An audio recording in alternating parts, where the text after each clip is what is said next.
Welcome to Mental Health Bites. In this podcast, we'll cover a timely topic related to psychology, answer one of your burning questions, and leave you with a practical tip to improve your mental health every single day. Let's dive right in to the timely topic of the day.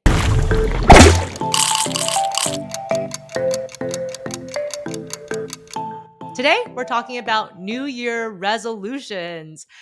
And it's absolutely the time of year to discuss it because so many of us make New Year resolutions every single year.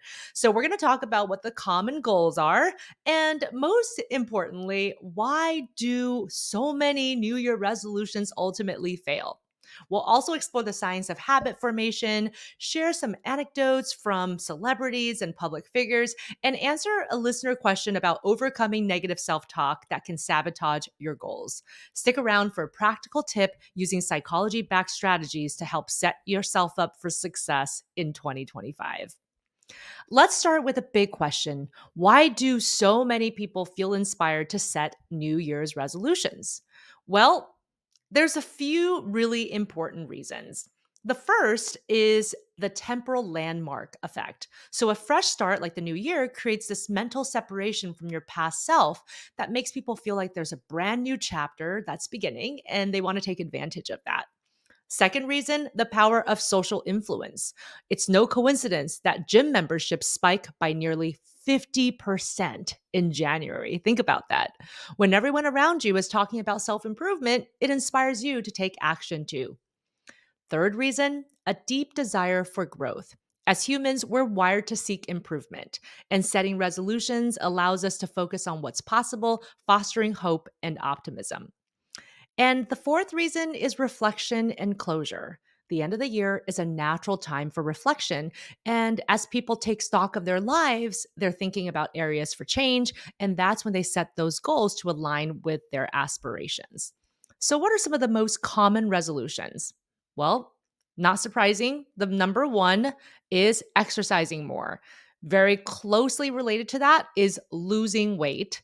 And then some other common resolutions include eating healthier, saving money, and improving relationships.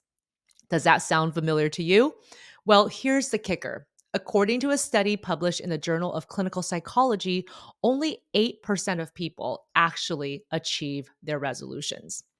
So, while 74% of Americans report sticking to their resolutions during the first week of January, by February, nearly 80% have abandoned them, according to a study by US News and World Report.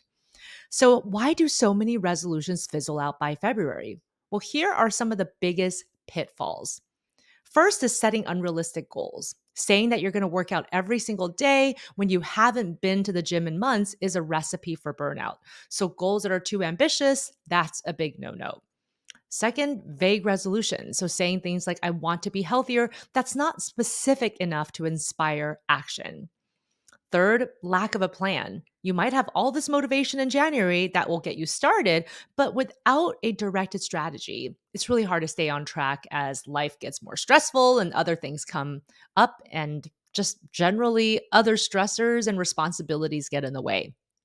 And fourth, negative self talk. You know that voice in your head saying, hey, you've already skipped a day at the gym, so why even bother for the rest of the week? And before you know it, the entire goal has tanked. So here's a fun fact. Did you know that research shows it takes about 4 to 6 weeks for a new habit to start feeling like a normal routine? So that first month to month and a half is this crucial time frame where maybe sometimes things do feel hard, but you have to know that after that initial time frame, things do get easier. So definitely hang in there. Sticking it out through January is crucial. There's actually been a few different celebrities who've talked about their own journey with New Year resolutions. So, for example, Taylor Swift actually has said that her resolution, one of these recent years, was to take care of her mental health by setting boundaries. So, as you can see, and if you're a Swiftie, her approach highlights the importance of self compassion as a part of any goal setting process. And Oprah Winfrey famously said, cheers to a new year and another chance for us to get it right. But even Oprah admits that she's had plenty of resolutions that didn't pan out. What made the difference for her was shifting from focusing on perfection to celebrating progress. Let's move on to the Q&A of the day. So here is a listener. She is from Ottawa. And she says, "Hi, Dr. Judy. Every year I set resolutions, but I tend to quit early because I beat myself up when I slip up. How can I stop this negative self talk and stay motivated?" I think that this is such a great question because it's a very common struggle. Negative self talk isn't just discouraging, it's really about rewiring your brain to have more balanced thinking. So here's how to address it with what I call the 3 C's. First, catch the thought. Notice when negative self talk arises. For example, I skipped a workout. I'm such a failure. So catch these thoughts as they're happening. One easy way to catch the thought is usually you'll notice the feeling before you notice that a thought caused that feeling. So you'll notice an uncomfortable feeling, a negative feeling. When you notice that, I like to do what I call rewind the tape. So rewind in your mind and say, what was happening just before I noticed this feeling? What was I thinking about just then? And that will be easier for you to catch the thought. So the second piece, the second C, is to challenge the thought. So ask yourself, is this thought 100% true? Missing one workout doesn't make you a failure. It's just a hiccup. So try to remember that. Again, don't strive for perfection, strive for progress and how to make things better. The third C is change. Change the thought. Reframe the first thought into something more empowering and balanced, like, okay, I did have a setback, but I'll get back on track tomorrow. When you practice these 3 C's consistently, you'll not only quiet your inner critic, but also build self compassion. And as I mentioned, that is the key to sticking with resolutions long term. Now, let's move on to the practical tip of the day. I'd like to give you a specific tip to set yourself up for resolution success. This is one of my favorite tips. I talked about it in my first book, Stop Self Sabotage, and it is really one of the most effective tips I've ever taught to my patients and other people who have worked with me. And this strategy is called mental contrasting and implementation intentions. This is a mouthful, but you can use the acronym, which is MCII. And it's really just a simple way to talk about a very specific type of visualization paired with if then statements to make sure that you address any barriers that come up. This is a powerful research backed approach to achieving goals. Fortune 500 CEOs have used it, elite athletes have used it, and you can use it too for your success. So here's how to implement it. The first step is to visualize your ideal future related to this goal. So picture yourself achieving this resolution. For example, imagine feeling stronger and more energetic after committing to exercise regularly.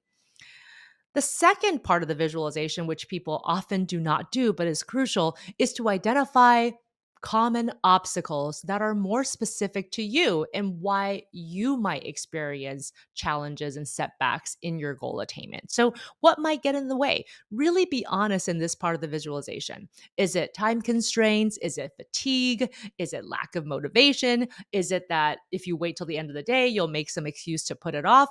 Whatever the case may be, just make sure that you actually do this part of the visualization, which doesn't sound as fun as the first part, but is so important so that you can move on to the next step of your success building plan.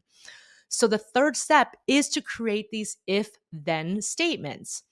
This is essentially creating recipes for you to follow when you're already stressed, when you come upon a barrier, so that you don't have to brainstorm in the moment or count on your willpower in that moment to keep moving forward because you've already written these statements out ahead of time that address your barriers. So for each obstacle, create an if then statement. For example, if I feel too tired to work out, then I'll do a 10-minute yoga session at home. Or if I crave a sugary snack, then I'll eat a piece of fruit instead. Make sure you have one specific if then statement for each of the obstacles that you envisioned. And then here's a couple of other steps that are really important to make this as powerful as possible. So, anchor the behavior that you're trying to achieve. Tie your new habit to something you already do. For example, after brushing my teeth, I'll meditate for 5 minutes. After I have my morning coffee, I'll do my exercise routine for the day. That way, there's already a cue for you to do the behavior that you're trying to install as a new habit. And finally, track and reflect. Write down small wins daily, like completing a workout or choosing a healthy meal. Reflect weekly on what worked and what didn't, and adjust your plan as needed. Do the MCII steps as much as you need to. I would recommend every 1 to 2 weeks to make sure that the visualization of how it's going to feel when you achieve it is staying fresh and important in your mind so that it motivates you, but also to identify any barriers that may have popped up, new barriers or things that you didn't think about a couple of weeks ago.